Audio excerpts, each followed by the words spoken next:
I'm Marilyn Manning from the Quincy Chamber of Commerce and the Quincy Restaurant League. And this is Taste Quincy. And I'm here to have all the questions I've ever wanted to know about traditional Italian pizza.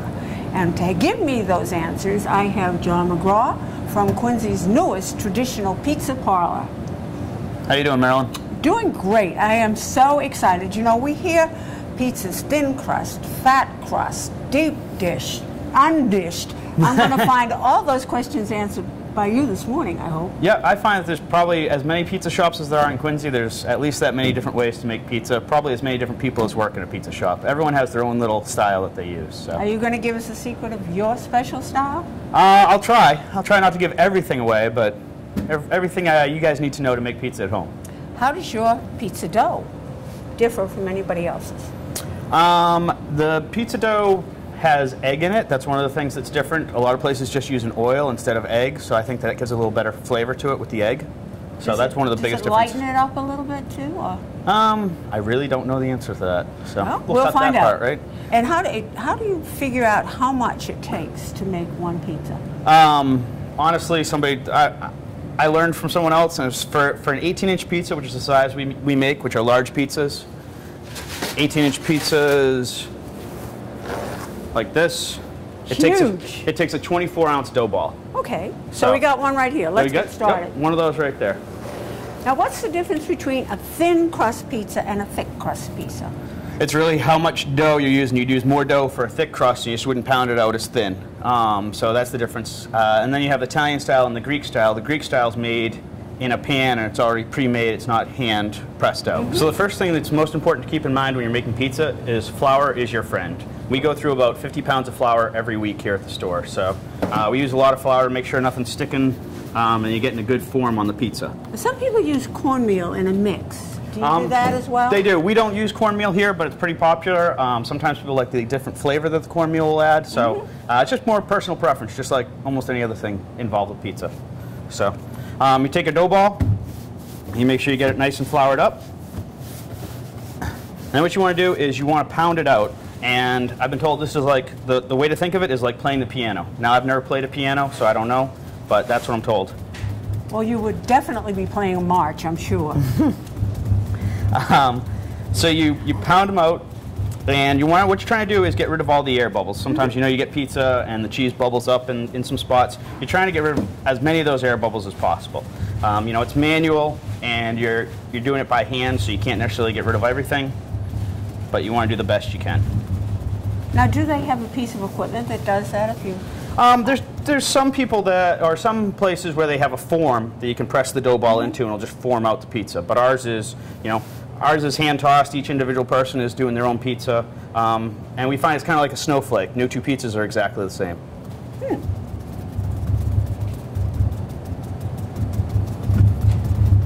So how do you know when to stop doing that and start to do something else? That's a good question. I really do it by feel and by sight. I just look, and I can still see if there's a couple air bubbles that I want to get rid of. I'm going to get rid of them. If we're really, really busy, I don't do it as much. It goes a lot quicker because we're trying to get the pizzas out quick. Does the thin crust one cook a lot more quickly than the thin crust definitely cooks quicker because you're only cooking that much crust as opposed to like a deep dish Chicago style pizza that's going to take longer to cook throughout. You also cook it at a higher temperature because you're cooking the outside of it and it's cooking the inside just a little bit. Whereas the thick crust you're going to cook at a lower temperature to get the more overall bake. I've seen some pizzas that they will take and make the crust, cook it, and then add the toppings and recook it. Do you do it all in one step? Yeah, we do it all in one step. We definitely we put make the pizza, put the sauce and the cheese on, and any toppings that you want to put on, and then we cook it. The only time we wait to the very end or afterwards to put something on is if there's certain types of cheese that we're putting on that are more inclined to burn. But usually, yeah, we put everything on.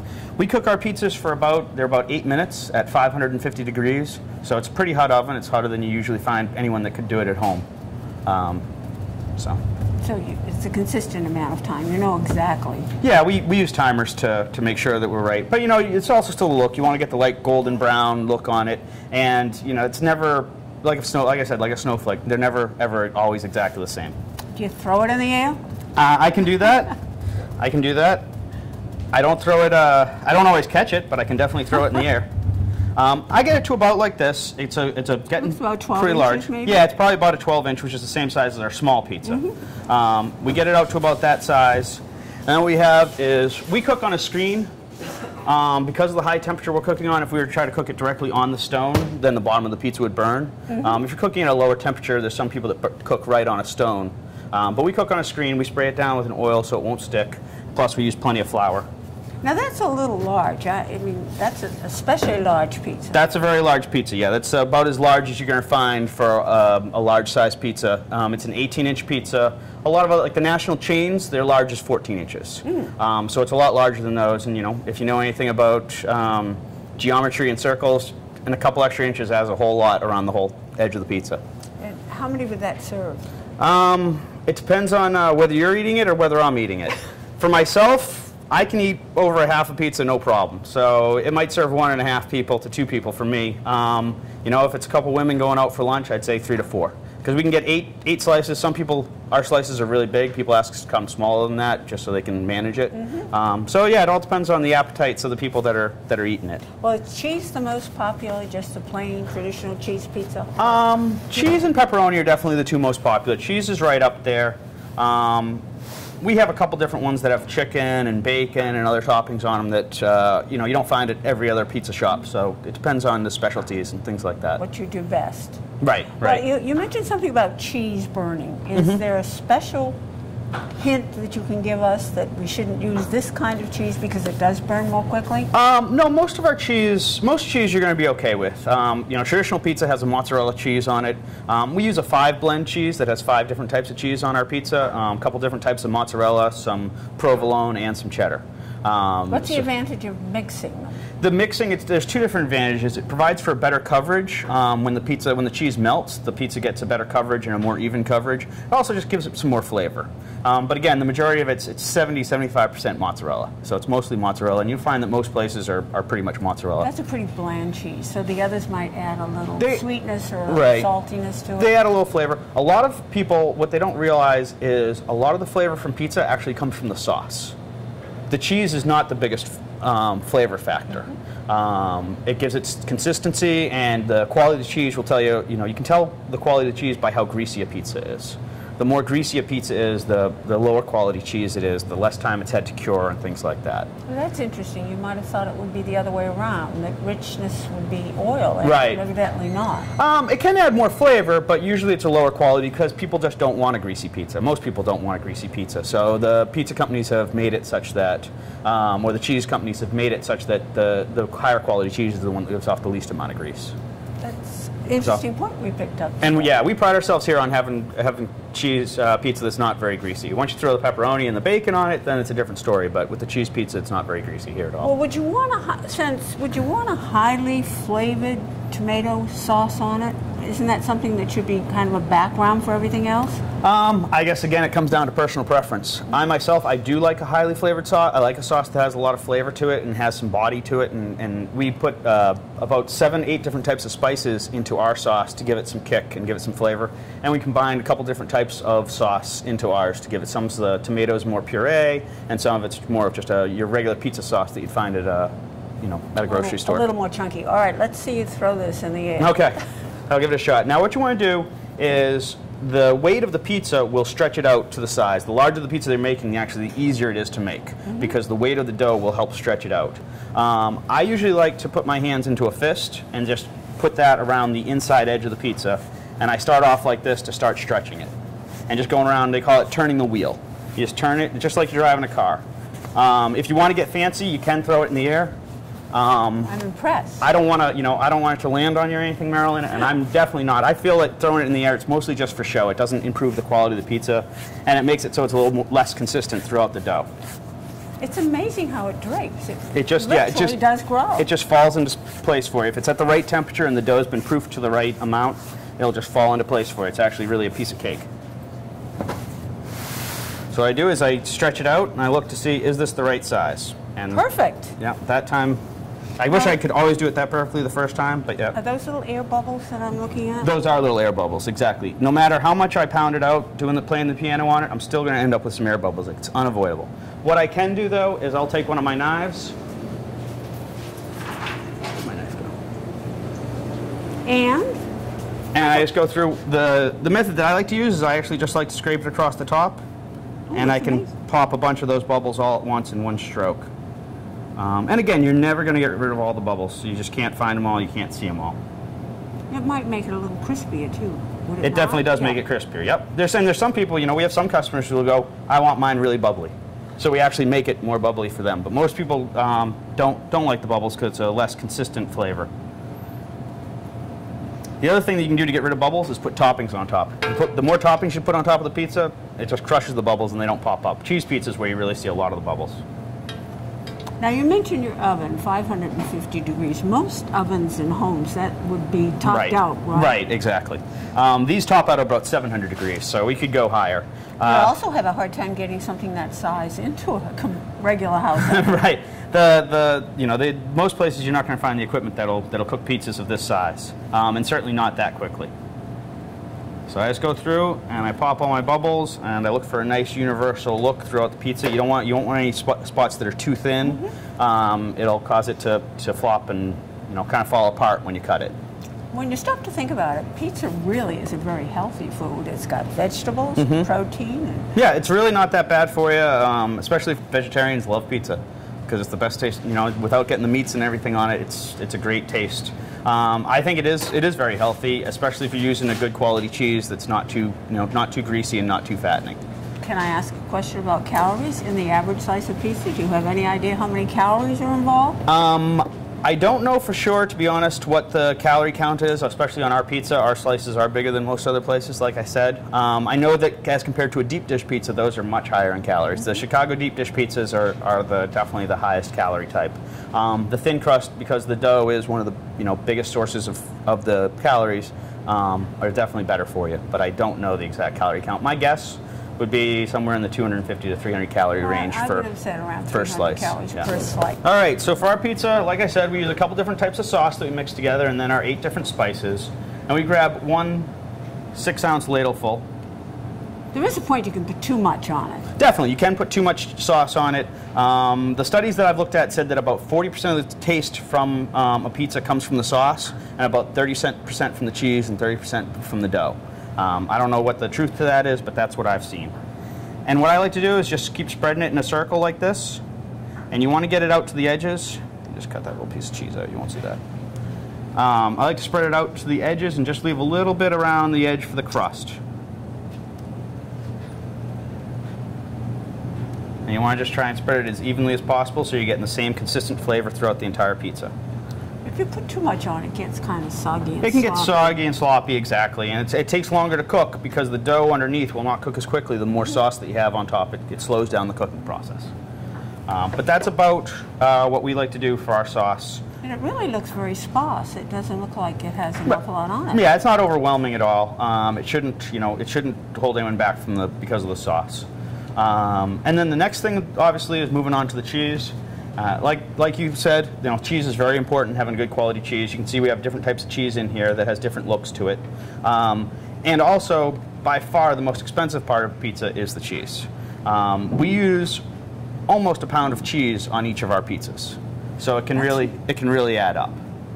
That's impressive. And it was interesting to say that you did research. Obviously, this is something that you have to really know about when you're putting it together. That helped, yeah, definitely. I mean, my experience with pizza, I started working at Puppuccino's when I was 14 years old, so I've been doing pizza for quite some time. About 10 years ago, huh? Yeah, I wish. So when you're putting the toppings on the pizza, the key factor is to start around the edge, because when you slice it, obviously the edge of the pizza is going to be the much bigger portion of the slice, and so you want to make sure you have good coverage. When you get to the middle, it's just a little point. It's not near as important. So I start around the edge of the pizza. Circular motion again. And I just go. Now, do you have gluten-free pizza for people that can't? We do have gluten-free pizza. We only have gluten-free pizza in the small size. It comes in already pre-cooked. It comes in on a pre-cooked dough, and then we put the sauce and the cheese on it and finish cooking it in our ovens. That's in order to avoid any contamination, obviously, with the gluten-free and the celiacs. It's very important. We use dedicated cheese and sauce that hasn't come into contact with anything else, dedicated tools that have not come into contact with anything else whenever we're doing the gluten-free pizza. And we found that gluten-free pizza is really taking off at our location. We probably make about 5 to 10 gluten-free pizzas probably about 5 to 6 gluten-free pizzas every day. And the word's still getting out. So people get a little bit more concerned about what they're eating the more they know and find out about. Mm-hmm. And the people who've tried the gluten-free pizza here say it's the best that they've ever had. So that's, I definitely have been seeing it take off. So now that I got the edge filled in, I'll just go ahead and spread it and shake it around. You don't want to put too much cheese on it, at least in my opinion. If people want extra cheese, they can order the extra cheese and get more cheese on it, but you don't want to overwhelm it with the cheese, like I said. The sauce and the dough still are very important factors of the taste of the pizza. I think that percentage balance you said was a very helpful hint. Yeah, people really underestimate how valuable the sauce is in the flavor of it. And we have customers here who come, they say they don't even eat the crust at most other places that they eat the pizza, but the crust here is so good that they can't help but eat it. So. Is there a secret ingredient in the crust aside from the fat that you said you put egg in it? Other than the eggs, no. There's nothing. We only have 5 ingredients in our dough. You got the eggs, you got water, you got yeast, you got sugar, and flour, and that's it. It's real simple. It's real simple to make pizza dough on your own, and it's kind of tough to screw it up. Well, it also looks a lot more appealing than opening a box and seeing a frozen. That's true. Yeah, it's a little more satisfying to make it on your own too. So there you go. You have a traditional cheese pizza. That's the way we'd make it every day, and we do make it every day for our store. And your most popular topping? How? Pepperoni is definitely the most popular topping. We sell our sliced pies in cheese and pepperoni. Again, with the pepperoni, just like with the cheese, you want to start around the outer edge, and just make sure that you're getting a good coverage around the outer edge. We like to put a lot of pepperonis on it. When we actually put the pepperoni on the pizza, it looks like it's more pepperoni than it ends up being when you cook it. When you cook it, they shrink up, yeah, and they move around, and the cheese can cover up some of the pepperoni once everything starts melting. So you want to lay it on heavy when you're putting it on, and that way you'll get a good coverage. Now, as you can see, with an 18, say this was a 14 or a 16-inch pizza, you'd be stopping right there, and it would be a much smaller pizza, so you're going to get a lot more toppings on these larger pizzas also. And I just keep going around in the circle as I close it in. So that's how the pizza looks once we have all the pepperonis on it, evenly displaced and covering all of the pizza. Simple Ready as that. to go. The easy part's all that's left is cooking it. And eating it. So, just take it. I want to make sure that none of the crust is going to fold over when I put it in and get stuck underneath. Now, is that stone in the oven? Yep, that's a clay stone in the oven. That retains the heat and keeps it at an even temperature throughout across the entire pizza. That's.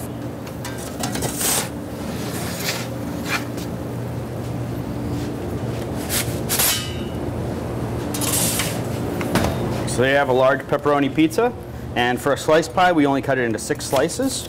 And the key is to cut it all the way through the crust. That's the hardest part. And make sure you don't move the toppings around too much when you're cutting across the pizza. And I eyeball it for about 1/3 and try and cut evenly across to the other side. Look at how nice and crispy those edges are. I can actually hear them crunch. And there you go. There's one sliced pie. Bubbly and hot. Bubbling hot and ready to eat. We've cooked it. May I try it? Most certainly. Let me grab you a plate. This is actually my favorite part of making pizza. I like to just do a little quality control to make sure they're always great pizzas. And do you try that with a large piece or a small piece? I always actually take the small piece so that the customer doesn't end up getting a small piece. I want to save the largest pieces for them. But sometimes I have 2, so it doesn't quite work out. There's a trick to eating too, isn't it? You got to fold it. The way I believe it, you got to fold it in half, and that way nothing's going to fall off, and you can get a good bite. Mmm. Delicious. Mmm. Yummy. Thanks, John, for all the great information about pizza making. I can't promise you mine will come out as attractive or as tasty.